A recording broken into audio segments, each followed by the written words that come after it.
आगामी विधानसभेसाठी उपमुख्यमंत्री अजित पवारांनी कंबर कसली।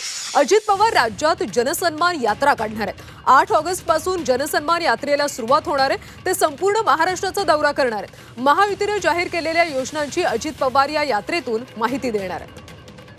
आगामी विधानसभेसाठी अजित पवारांनी देखील आता कंबर कसल्याचं पाहायला मिळतंय, कारण अजित पवार राज्यामध्ये जनसन्मान यात्रा काढणार आहेत। 8 ऑगस्ट पासून जनसन्मान यात्रेला सुरुवात होणार आहे। ते संपूर्ण महाराष्ट्राचा दौरा करणार आहेत। महायुतीने जाहीर केलेल्या योजनांची अजित पवार या यात्रेतून माहिती देणार आहेत। तर अजित पवार यांनी सुद्धा आता निवडणुकीची तयारी केल्याचं पाहायला मिळतंय, कारण ते आता जनसन्मान यात्रा काढणार आहेत। 8 ऑगस्ट पासून या जनसन्मान यात्रेला सुरुवात केली जाणार आहे। ते संपूर्ण महाराष्ट्राचा दौरा करणार आहेत। महायुतीने अनेक योजना जाहीर केल्यात आणि या जाहीर केलेल्या योजनांची माहिती अजित पवार या यात्रेतून देणार आहेत।